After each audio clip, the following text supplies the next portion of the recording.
Good day, everyone. My name is Angelica Maytapado, and I am here to present to you the region, the geography profile, the food delicacy, and the tourist destination of ARMM, and also known as the Autonomous Region in Muslim Mindanao. The region history. The Autonomous Region in Muslim Mindanao, or ARMM, was situated in mainland Mindanao in the southern Philippines, and it was created by the virtue of the Republic Act Number 6734, which signed by the law of President Corazon Aquino on the August 1, 1898. The region was strengthened and expanded through the ratification of Republic Act Number 9054, amending for the purpose of Republic Act 6734, entitled The Act Providing ARMM as amended in September 2001. The people of Bangsamoro region, including Muslim and non-Muslim, have a culture that revolves around kulintang music as a specific time of gong, found among both Muslim and non-Muslim group of the Philippines. And each ethnic group in ARMM also has their own heritage and craft arts, intangible heritage and craft arts. For the most part of the Philippines history, the region and most of Mindanao have been separated territory, which enabled it to develop its own culture and identity. The region has been the traditional homeland of Muslim Filipinos since the 15th century. Even before the arrival of the Spanish, who began to colonize most of the Philippines in 1567, Muslim missionaries arrived in Tawi-Tawi in 1380 and started the colonization of the area and the conversion of the native. So these are the geography profile of the ARMM. Lanao del Sur, Sulo, Maguindanao, Tawi-Tawi, and the autonomous region of the Muslim Mindanao. Next is the 5 Muslim delicacies. First is the tiyula. The tiyula itom is a Filipino beef soup prepared with beef or goat pieces that were cooked with lemongrass, ginger, turmeric, and charred coconut meat. This is the example of tiyula itom. Next is nasi lemak rice. Nasi lemak rice is a dish cooked with coconut milk and pandan for added aroma. In the Philippines, it is recognized as one of the famous dishes during Hari Raya festivities of the Muslim. This is the example of nasi lemak rice. Next is lukot-lukot. Lukot-lukot is also known as the Zambu rolls. It is indigenous delicacies in Zamboanga and its nearby cities. It is also called as tagaktak or lukot-lukot. It depending on the particular area when you find the delicacy. This is the example of lukot-lukot. Next is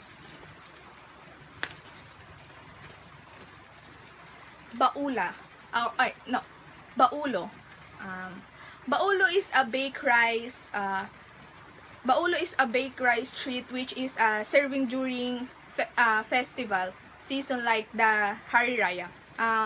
This delicacy is very comparable to the classic French medley's, yet with a unique twist, and some would use royal orange soda, any flavor or fruit juice to make their baulus.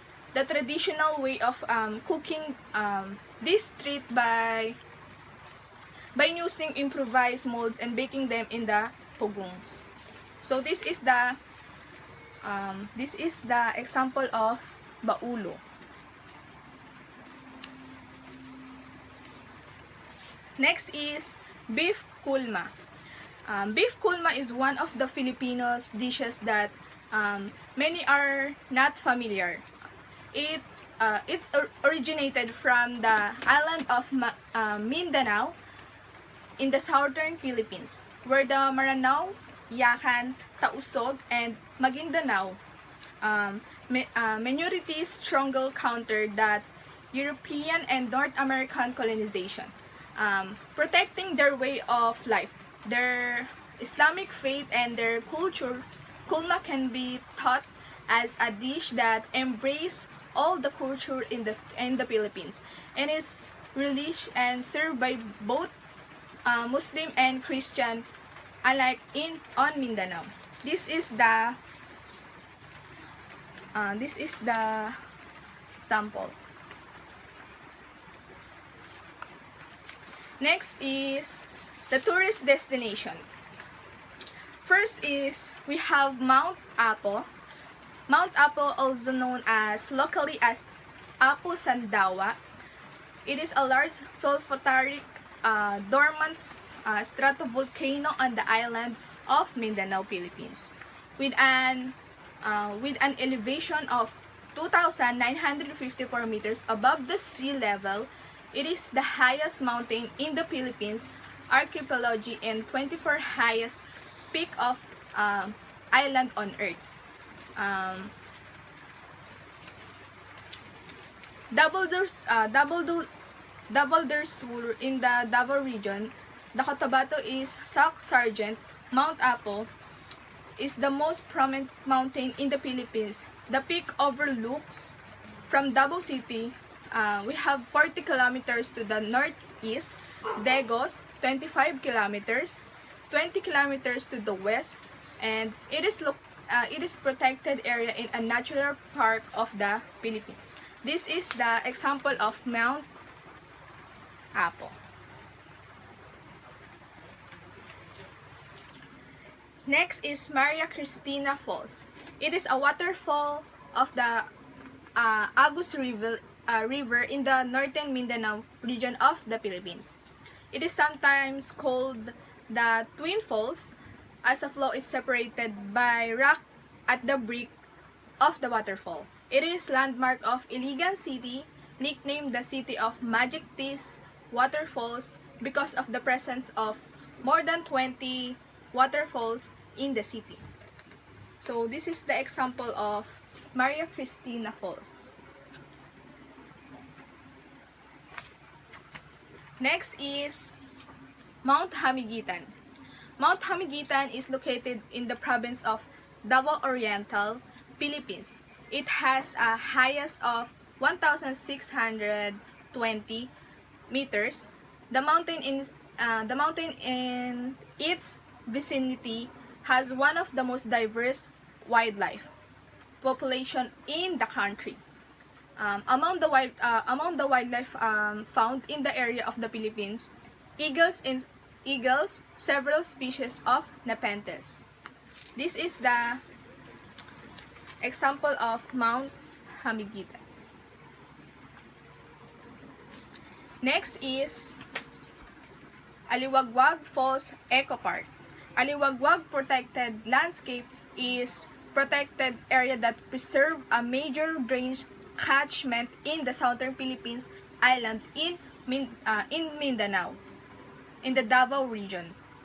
It contains the headwaters of the Katil River in the southern Diwata mountain range, which provides the water source and irrigation of surrounding rice field and communities in Davao de Oro and Davao Oriental Province. This is the example of Aliwagwag Falls Eco Park. Next is People's Park. People's Park is the urban public park in Central Davao City, Mindanao, Philippines. And this is the example of People's Park. So, that's all. Thank you for listening. Goodbye!